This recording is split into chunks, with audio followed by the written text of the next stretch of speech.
చంద్రబాబు నాయుడు అంత dirtiest politician ఈ దేశంలో ఎవరు లేడు. డెఫినెట్గా చెప్తున్నాను ఇది మాట. ఏం మాట్లాడతారండి? ఏం చేస్తావు నువ్వు? నువ్వు నవీన్ పట్నాయక్ ఎందుకు కలిసినావు? నువ్వు మళ్ళీ ఎందుకు కలిసినావు? ఎందుకు? నీకేం అవసరం? నాకు అర్థం కాదు.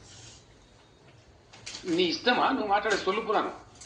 4 ఏళ్ళు మోడీ సంఖ నాకుతావు, మోడీ సంఖలో కూర్చుంటావు మోడీ ఒళ్ళు. అప్పుడు అందరం మేము నువ్వు చెప్తే మోడీకి డబ్బా కొట్టాలి మేము. ఫైన్ మార్నింగ్ నీకు ఏదో ఉల్టా అవుతుంది. నువ్వు కాంగ్రెస్ రాహుల్ గాంధీ సంఖ నాకుతావు, మళ్ళీ మేమంతా కాంగ్రెస్ మరి రావన్నా అంటే ఏంది? నాకు అర్థం కాదు. నువ్వు మాట్లాడేది అర్థం ఉందా నీకు? ఆంధ్రప్రదేశ్ ప్రజలు వాళ్ళ చేతులెత్తి మొక్కాలి. ఈ డర్టీ పొలిటికల్ లీడర్ ఎట్లా భరిస్తున్నారు వాళ్ళు. ఎన్ని పచ్చి అబద్ధాలు మాట్లాడుతున్నారండి. పచ్చి సిగ్గు కూడా పడాలి చంద్రబాబు నాయుడు వ్యక్తి. కనీసం లజ్జా సిగ్గు అనేది ఉండాలి మనిషికి.